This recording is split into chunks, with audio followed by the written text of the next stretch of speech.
There was a moment when even heaven held its breath. The light, which once enveloped the universe in warmth and eternity, wavered, trembled, and plunged into silence. The garden stood still, as if creation itself had forgotten the sound of God. The angels lowered their gaze. The wind ceased.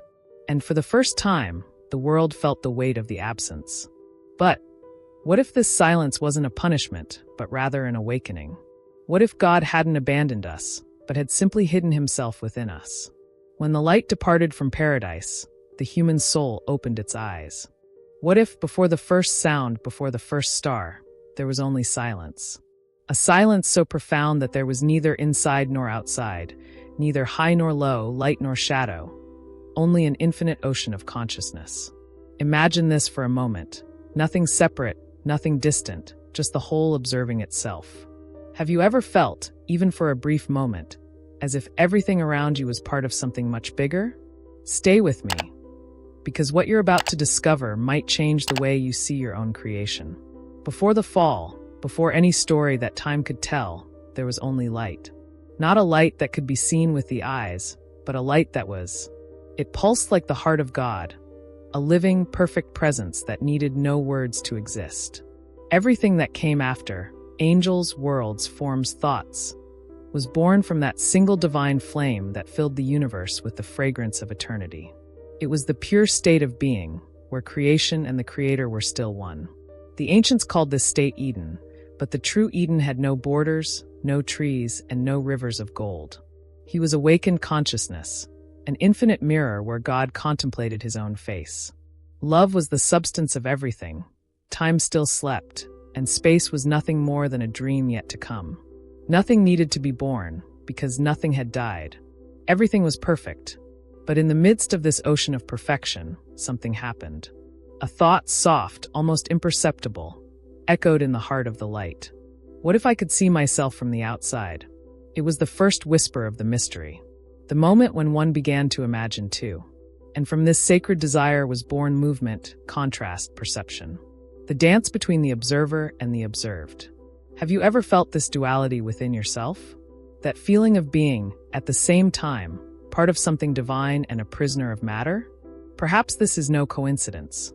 Perhaps it is the distant memory of that first act of creation, when light wished to see itself reflected and, in doing so, discovered shadow.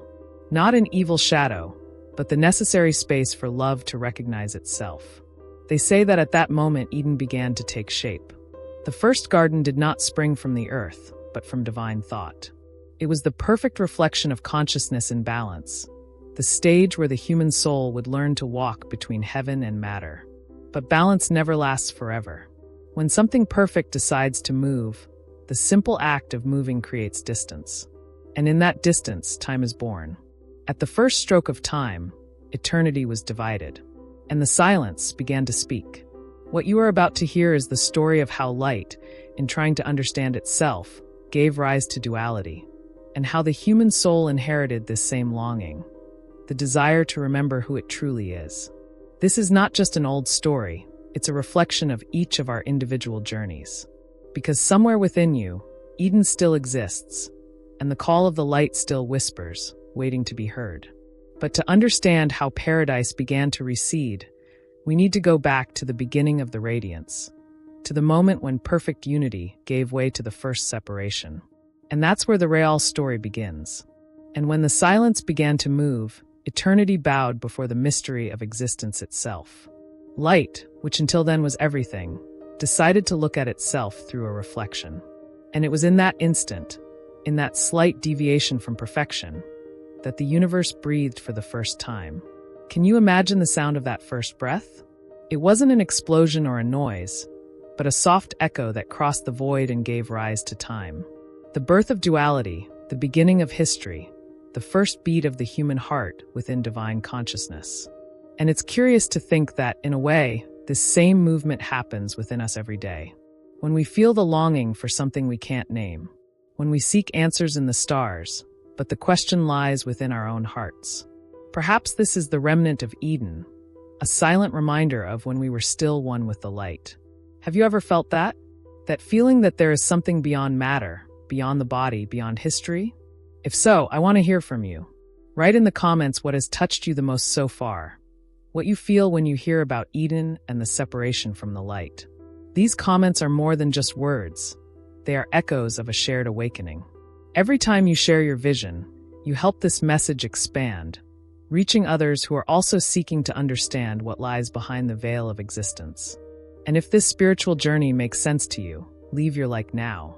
It may seem like a small gesture, but it's what keeps this light spreading. It's your touch on the flame, the fuel that keeps this channel alive.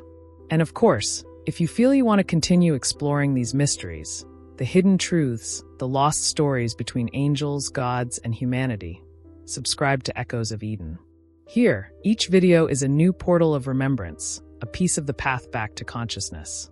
What we have built together here is not just content. It is a community of souls who still listen to the call of the light. Each like, each comment, each subscription is a spark that helps this echo travel further. And perhaps one day, who knows, the light itself will recognize itself in us again. Now, imagine if silence was the first act of creation. What happened when the light began to move and the original brilliance broke through the darkness? That's what we're going to talk about next. Before time existed, before any boundary between what is and what is not, there was only light. A living, conscious presence that needed no form to be real. Everything we know, galaxies, dimensions, angels, thoughts, slept within it like a dream yet to be revealed.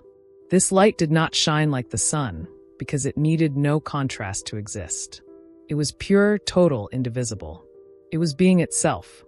No sound, no shadow, no question. Only the pulse of creation breathing in unison with the heart of God. Ancient Gnostic texts describe this state as the primordial unity, the point where all consciousness recognized itself as part of the whole. There was no inside or outside, high or low, male or female, only absolute harmony. Light did not oppose darkness because darkness did not yet exist. In this state, Eden was not a garden of trees and rivers, but a vibrant field of awakened consciousness, where love was substance and thought, a reflection of eternity. It's difficult to imagine a world without duality, without the opposites that define our perception today. But to understand the fall, we first need to understand what was lost, or rather, what was transformed. Paradise was not a physical place to be visited, but a state of being. It was the point where everything merged into a single instant of fullness. Every particle in the universe reflected the totality. Every soul was a spark of that original light, aware of its origin and its purpose. The human mind, in that primordial stage, was still a direct extension of divine consciousness. There was no fear, guilt, doubt, or forgetfulness. Thought was prayer, feeling was creation. Everything that was imagined became reality, for there was no distance between will and existence. Eden was, therefore, the perfect expression of harmony between the Creator and His creation. It was the state of purity before the perception of separation, the awakened consciousness that knew, I and the all are one. But within the light itself lay a mystery, the desire to know itself. Like a flame that, even when complete, yearns to see its own brilliance reflected, divine consciousness wished to experience itself in another form. It was the first movement of the universe, a subtle thought that asked, what if I saw myself from the outside? This question echoed through eternity and gave rise to what the ancients called divine emanations, fragments of the light itself, expressions of the same being at different frequencies. These emanations formed the invisible fabric of reality, the kingdoms, the dimensions, the celestial hierarchies. Everything that came into existence was a reflection of this first act of contemplation. Creation began not with a command, but with a sacred curiosity, the impulse of consciousness to perceive itself. And it is here that the story becomes deeper, because the same impulse still dwells within us. With each decision, with each inner transformation, we repeat the original movement of the light, trying to recognize itself in the mirror of existence. The Gnostic view teaches that, at this stage, there was no error or sin. There was only learning, the natural expansion of divine consciousness exploring its infinite possibilities. The separation had not yet occurred. The universe was a field of pure creative energy, vibrating in harmony with absolute love. Everything that would be considered fall came later, when perception began to distinguish the observer from that which is observed. But while the one was still one, every particle of the cosmos was conscious of its origin. Imagine living in a state where every breath is a blessing, every atom sings the same melody, and silence itself is a dialogue with the divine. It is difficult for the human mind to comprehend, because our language is made of contrasts, of comparisons. How to describe what was never divided? The hidden truth of Eden lies precisely in this. It was not lost, only veiled under layers of perception. Now, if you look closely, you might perceive echoes of this state in simple moments. In the instant when time seems to stop during prayer, in a silent gaze of love, or in that brief second when the mind quiets and everything seems to make sense. These are fragments of the original radiance, flashes of a consciousness that is slowly trying to remember who it is. Spirituality is not an escape to the beyond, but the path back to that forgotten center. Throughout history, prophets and teachers have tried to translate this mystery into words, but what they saw could not be contained in scripture. They spoke of gardens, rivers of gold, sacred trees, and forbidden fruits, metaphors symbolizing the awakening and loss of this unity. The fruit, according to this vision, was never the error. It was the symbol of the birth of perception. Eating the fruit is like looking in a mirror and perceiving the reflection. It is the moment when the one begins to divide itself in order to understand itself. And perhaps that is why, even millennia later, humanity still carries within itself the desire for return. We seek peace, love, transcendence, not because they are absent, but because on some level we remember the time when we possessed them completely. The human soul is, in essence, the echo of that light trying to find its way back to its own heart. Understanding the original radiance is more than an ancient story. It is a key to understanding the very nature of consciousness. It is the starting point of all true transformation, the moment we realize that spirituality is not outside, but within. Each awakening is a memory, each experience a reflection. Eden is not past, it is the dimension of the mind when it returns to being light. And now that the first glimmer of creation begins to stir, it is as if the universe itself breathes along with us. The history of humanity is the continuation of that same breath, the incessant search for lost harmony. Everything that will come, the fracture, the duality, the separation, was born here, in the heart of the original brilliance, where the light still danced freely, unaware that one day it would need to find itself again. Comment below. The light still lives within me. And it was in that almost imperceptible instant that the mirror of light began to crack. The universe, which until then had breathed in perfect harmony, felt the first crack of what we call separation. There was no explosion or sound, only a slight shift in consciousness. The reflection that was once identical began to distort, and the whole began to see itself fragmented into parts. It was the birth of duality, the beginning of what we call the world.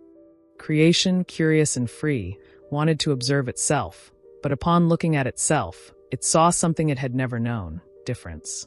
In that cosmic instant, the I and the you were born.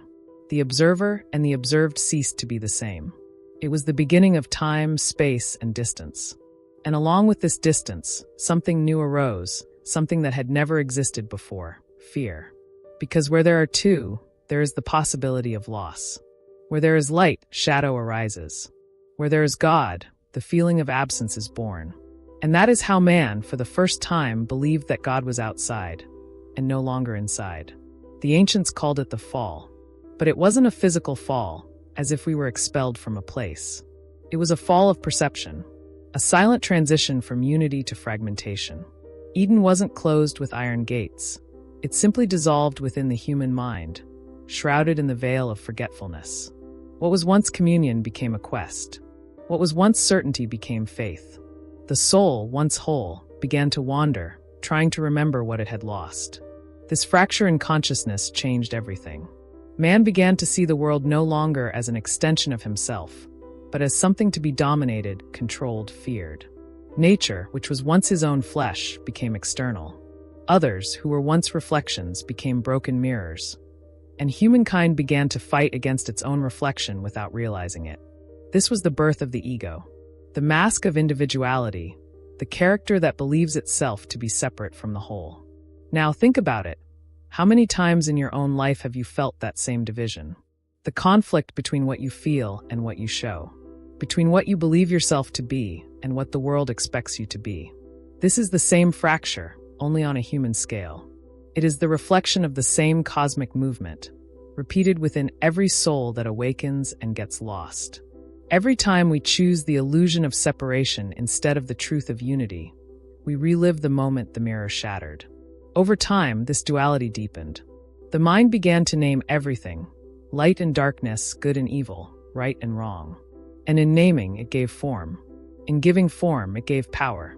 Language, which once served to create harmony, became an instrument of separation. Words erected walls, concepts created borders. Man stopped listening to the inner voice that said, "I am," and began to ask, "Who am I?" It was the beginning of the search, the root of all spirituality and, at the same time, of all suffering. In the Gnostic view, this fragmentation is seen as an inevitable step on the journey of consciousness. Because without the shadow, the light could not recognize itself. Without forgetting, remembering would have no purpose. The fracture was not a mistake. It was the beginning of the experience. But the price of the experience was high, the loss of inner silence. The mind, now divided, began to echo in noises. Desire, comparison, envy, and fear arose. Each thought became an attempt to fill the void left by the absence of unity. And, ironically, it was in this noise that man began to call upon God. No longer as presence, but as hope. Prayer ceased to be communion and became a request. The divine, which once lived in everything, began to be sought in temples, in symbols, in intermediaries. It was the beginning of religion, of humanity's attempt to rebuild the path back. But no temple could contain what was forgotten, because Eden is not above the clouds, it is hidden in consciousness. As the separation solidified, the universe expanded. Galaxies were born, worlds formed, and matter became the stage for spiritual learning. The human body, with all its fragility and desire, became the mirror of this journey. Strong and limited, luminous and imperfect. Within each cell pulsates the memory of the infinite, and at the same time, the fear of death. This is the duality of existence, the conflict between the eternal spark and the dust of oblivion. Now, notice how often this story repeats itself in everyone's life journey. Every time we love and fear loss, every time we believe that something outside of ourselves has the power to save or destroy us, we are within that same myth. The cosmic fracture remains alive in the human mind, manifesting as doubt, as searching, as longing for what we don't remember.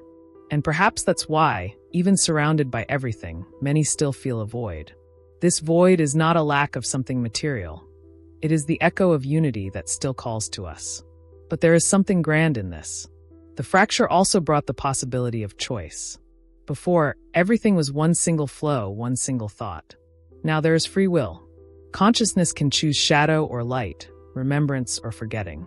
The pain of separation is, paradoxically, the portal to awakening. You need to get lost to want to return. You need to forget to desire to remember. And that is why, even in the darkest nights, the soul still carries the spark of its original brilliance, small but alive, waiting for the moment to reignite. This is the hidden truth behind the fall. It was not a punishment, but an invitation. The universe wanted to see itself in infinite mirrors, and each of us is one of those mirrors. The challenge is to remember that, even cracked, the mirror still reflects the light. There is still beauty in imperfections, purpose in ruptures. The fracture did not destroy the divine. It only hid it within human forms, fragile and beautiful at the same time. Now I want to go through this image with you, to look closely at what happened when the Creator, aware of the distance, decided to withdraw a little further, not as punishment, but out of love. Because sometimes love needs the silence of absence so that the other can learn to light their own light. Write in the comments, "I recognize the reflection of the light within me." They say that, after the fracture, a different kind of silence fell upon the heart of creation. It wasn't the same sacred silence of the beginning, the one that pulsed in harmony with the light, but a dense silence full of distance and longing. Divine consciousness, perceiving the pain of separation in its creatures, hesitated. It's like a father watching his son stumble for the first time. He feels the urge to run and catch him, but understands that if he does, his son will never learn to walk. It was at that moment that the Creator made a decision that would echo throughout eternity. He withdrew. But this withdrawal was not punishment. There was no anger, revenge, or judgment. Rather, it was a gesture of silent love, an infinite trust in the capacity of the human soul to find its own light again. The separation from God was not the end of communion, but the beginning of freedom. Because a consciousness that remains constantly supported never learns to create, never awakens its inner strength. The Creator knew that true union could only be born from choice, not from dependence. The man, still dazed by the brilliance of duality, felt the emptiness and interpreted it as abandonment. Suddenly, the sky seemed distant. The sacred, which had previously vibrated in every stone and every leaf, now became an unattainable mystery. And fear, that visitor who had not existed until then, took shape. The absence of the divine seemed like an immense shadow over the newborn world. The first generations of humanity called this time the spiritual night, because it was as if the light had hidden behind the horizon of consciousness. But there was a hidden purpose in this. The Creator withdrew inward, not outward. He did not leave, he merely changed location. He hid within each being, waiting for the day when souls would realize that the way back was not celestial, but inward. The true dwelling place of God was never the heights of heaven, but the quietest point of the soul. This was the hidden truth that the ancient masters tried to reveal through symbols and myths. The divine did not disappear, he merely made himself invisible to the eyes that still sought outside what could only be found within. Now, if you think about it, this gesture completely changes how we understand spirituality. Because distancing oneself from God is not the end of faith, it is the birth of the search. It is the transition from dependence to awareness. When humankind stopped feeling the constant presence of the light, it began to seek it. And in this act of seeking, something new was born. The will. The will to understand, to transform, to return to the origin. It was the first step of the spiritual journey, the beginning of the soul's long crossing through forgetfulness and awakening. This divine withdrawal also reveals something profound about love itself. True love doesn't bind, it liberates. It trusts. It distances itself so that the other may discover their own strength. God didn't distance himself from us out of contempt, but because he believed we were capable of kindling the fire on our own. It's as if he were saying, "Now you will carry the spark within yourselves, learn to make it a flame." And perhaps if we observe human history through this lens, everything makes more sense. The mistakes, the wars, the discoveries, the pains, and the epiphanies.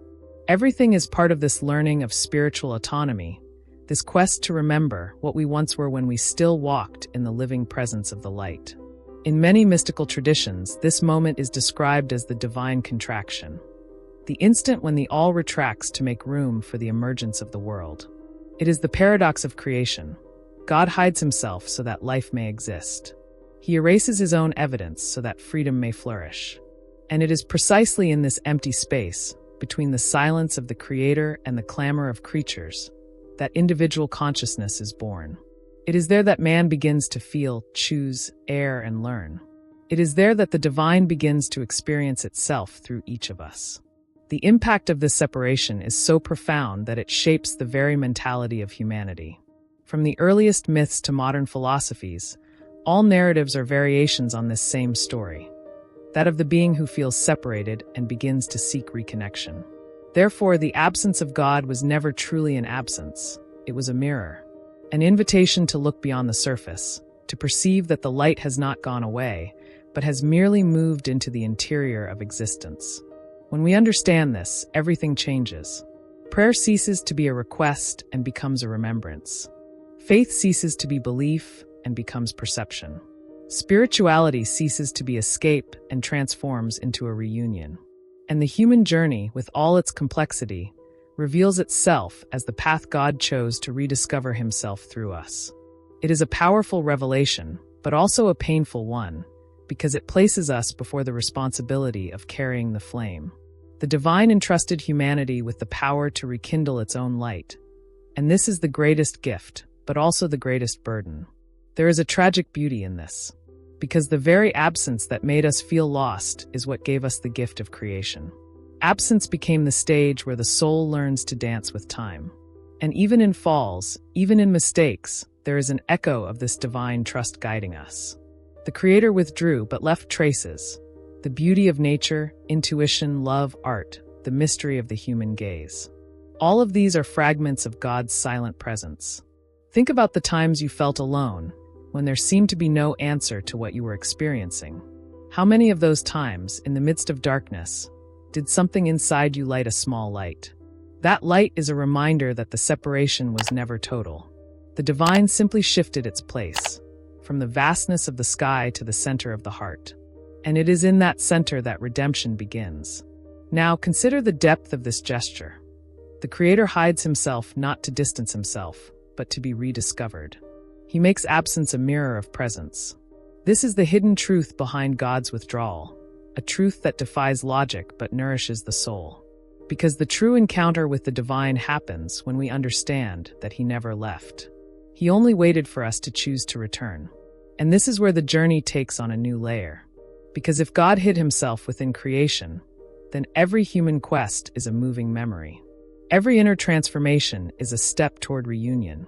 The separation was not the end of the story, but the beginning of the path of return, a path that begins in exile and ends in remembrance.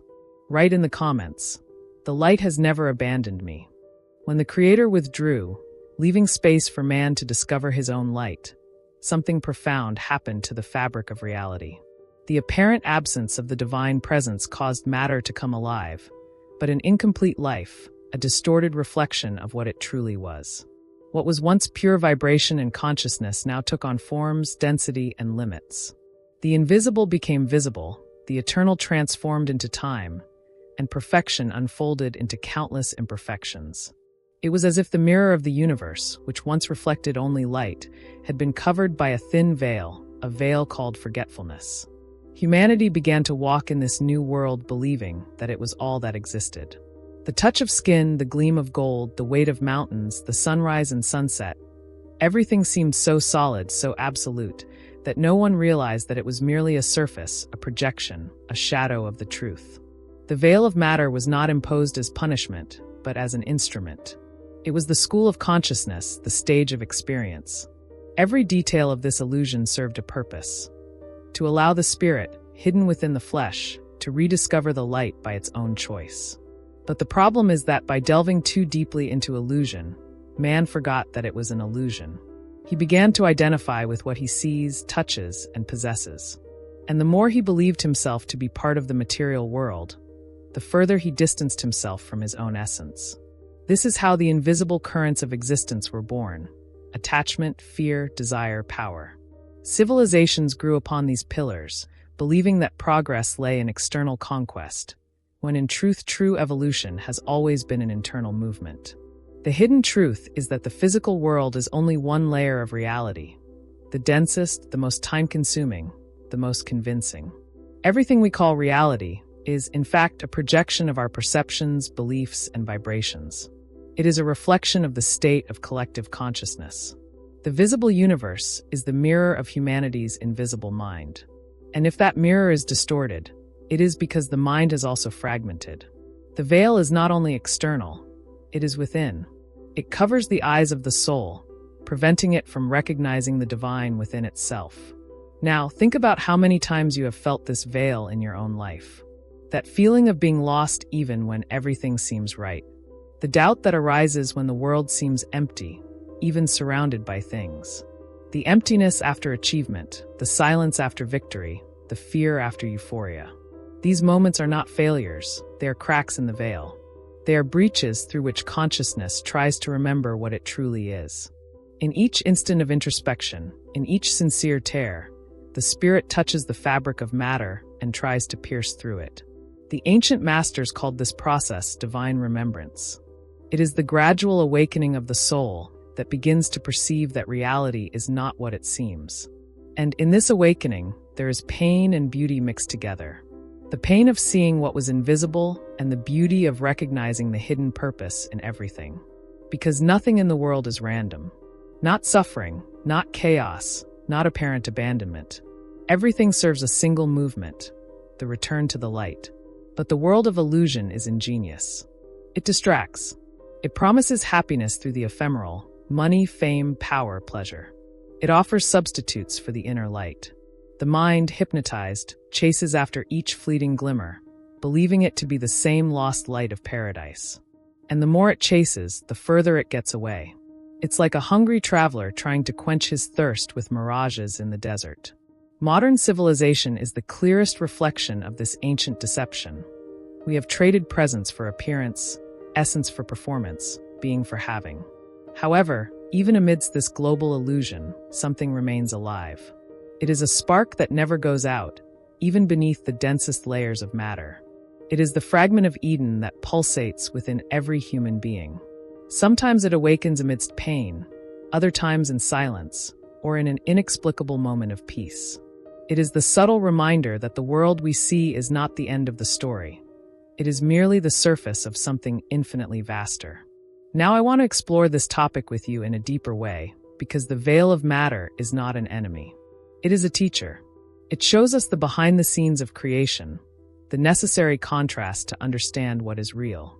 Without the veil, there would be no journey, and without a journey, there would be no transformation.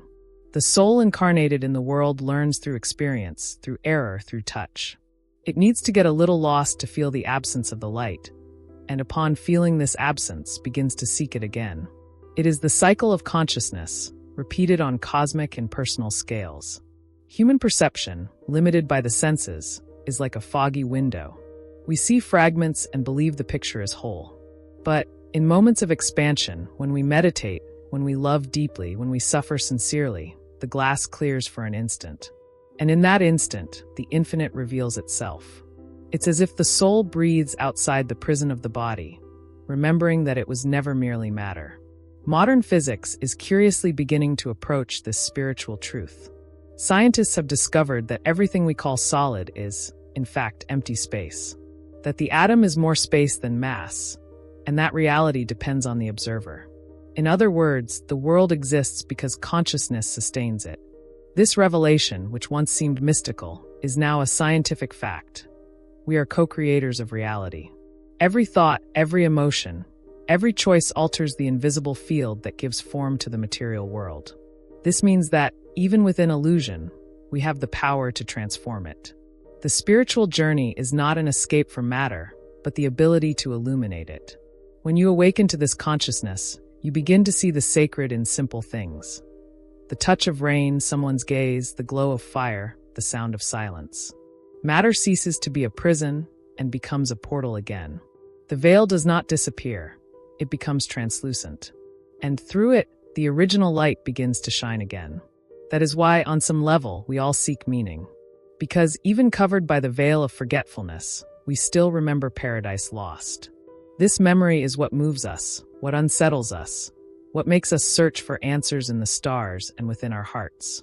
Each human being is a fragment of light trying to awaken within the dream of matter. And as long as this memory exists, the veil will never be complete.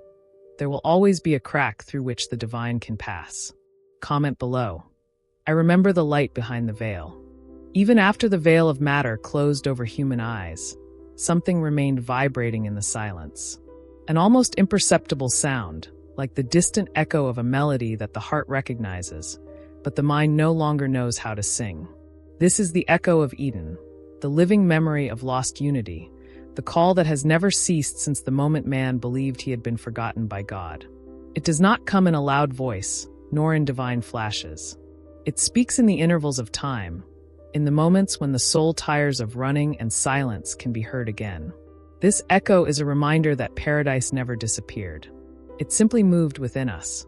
Eden continues to exist, not as a place, but as a frequency, a pure vibration kept in the deepest center of consciousness. And every time we feel true love, compassion, forgiveness, or awe at the beauty of the world, this vibration awakens, even if only for a brief moment, and reminds us of who we truly are. The problem is that, immersed in the noise of matter and the distractions of life, most people no longer hear this call. But it is there, insistent, waiting for the right moment to break through the noise. The echo of Eden manifests itself in many ways. Sometimes it's a longing we can't explain. Other times, it's a feeling of being out of place, even when everything seems fine. It's the shiver that arises for no reason, the tear that falls at something simple, the gaze that recognizes the infinite in another person. They are small portals opened in everyday life, portals through which the soul tries to remember the way home. And the more we try to ignore them, the stronger they become. Because the call of the divine does not fade. It only adapts to the rhythm of those who hear it. Now imagine that all of humanity lives as if dreaming. A collective dream in which everyone believes they are only bodies, identities, roles. But within this dream, the awakened spirit begins to hear the sound of origin, a pure note hidden among the voices of the world. This sound is the echo of paradise. And once someone hears it, they can no longer forget it. From then on, a journey of no return begins. The search for truth, for essence, for remembrance. This journey is not made of dogmas or religions. It happens within the mind and heart. It is a silent process of transformation, a reconfiguration of consciousness.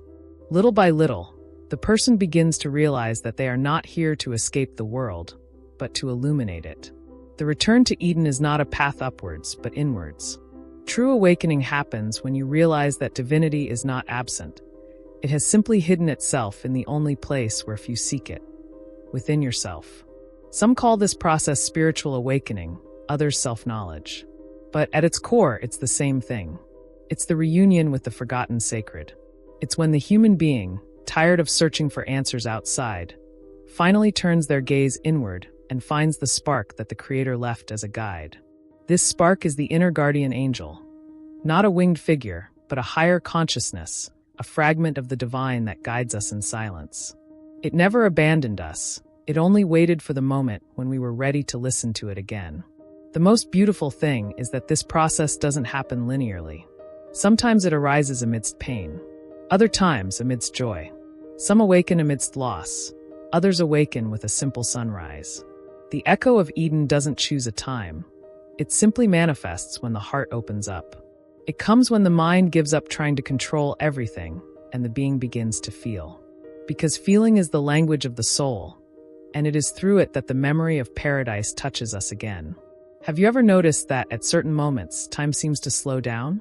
That there are seconds when the whole world seems suspended, as if something invisible were breathing along with you? These moments are windows between worlds. It's Eden trying to reveal itself. And the more attentive we are, the more these moments multiply. They can come during a silent prayer, an exchanged glance, a conscious breath, or simply the instant we stop fighting against what is. Eden doesn't require effort. It reveals itself when resistance ceases. Now realize how this changes everything. Paradise is not lost in the past nor waiting in the future. It is vibrating here, at this very moment, merely hidden beneath the layers of ego, beliefs, and pain. What we call the spiritual path is, in fact, the act of removing these layers one by one until the original brilliance reappears. And this brilliance does not come from outside. It is consciousness itself recognizing itself again as light. The echo of Eden is like an ancient song that all souls know, but have forgotten the words. With every gesture of love, every act of compassion, every truth spoken with courage, a syllable of this song is remembered. And one day, when all of humanity sings this melody again, the veil will finally be lifted. Duality will cease, fear will dissolve, and separation will no longer make sense. Because Eden doesn't need to be reclaimed, it only needs to be remembered. But what's most fascinating is that, even without realizing it, we've all already participated in this process. Every conscious choice, every thought of light, every act of forgiveness we give, brings the world closer to this forgotten frequency. Spirituality is not a refuge outside of reality. It's the art of transforming one's own reality with the power of presence. When you walk consciously, the ground becomes sacred. When you speak truthfully, sound regains its power. When you love, Eden manifests around you. The mind tries to complicate the path, but the heart knows it is simple. The return doesn't require perfection, only presence. Paradise is a thought away, the thought that chooses unity instead of separation, love instead of fear. Every time you make that choice, however small it may seem, the echo of Eden resonates stronger within you. And that resonance begins to transform everything: your mindset, your decisions, your relationships, your worldview. It is the power of the spirit remembering itself. This is the secret the ancients whispered in parables. The way back is not through heaven, it is through consciousness. And when that consciousness awakens, it doesn't destroy matter, it illuminates it. Eden then ceases to be a memory and becomes a state. That's when we finally understand that we were never truly outside of paradise. We only dreamed that we were. Comment below. Eden lives within me. When the story of Eden falls silent, and the wind seems to carry only the echo of what was, there is a moment when the human heart finally understands. The distance between God and man never truly existed. It was always a mirror, an illusion shaped by fear, doubt, and a sense of loss. And yet, even within this fog, something shines. It is a soft, persistent light that has never ceased to pulse.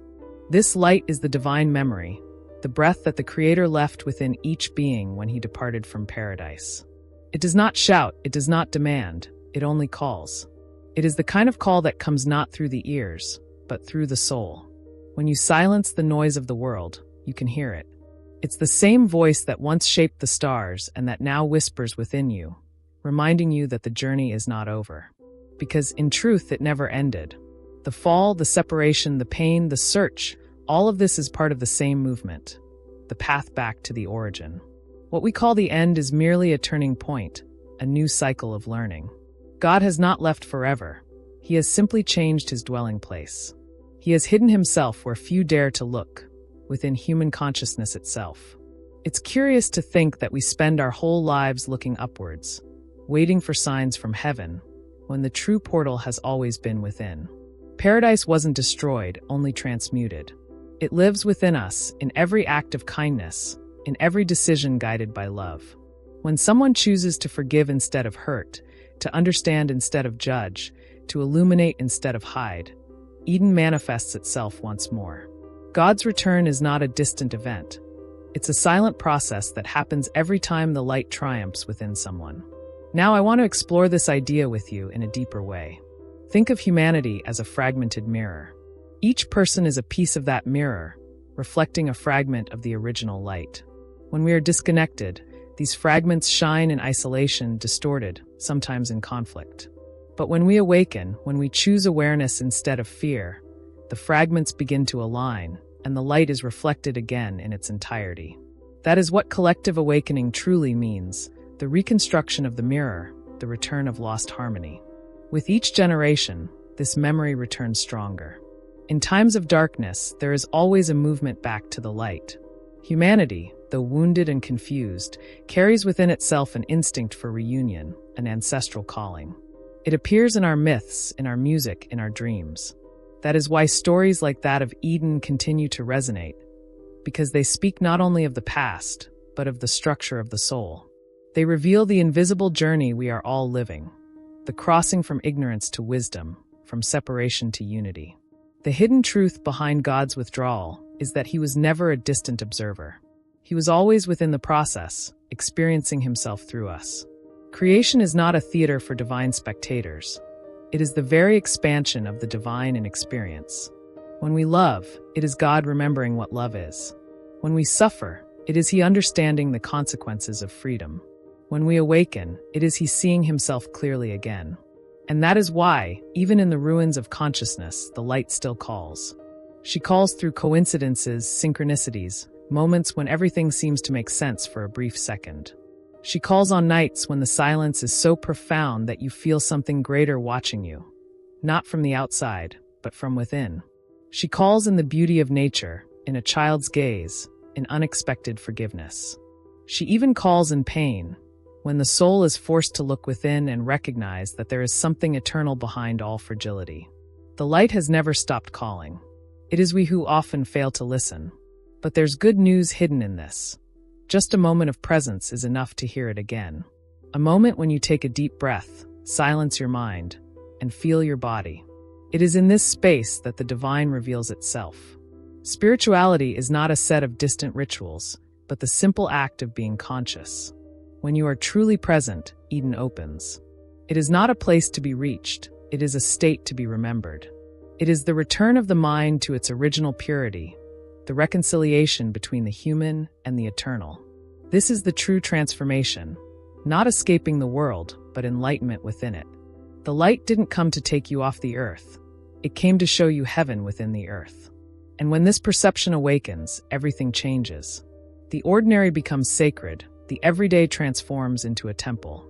It's as if every detail of life gains a new depth: touch, sight, sound, silence. Everything becomes the language of the divine. It is at this point that consciousness understands. There was never a separation. The Creator and creation have always been one.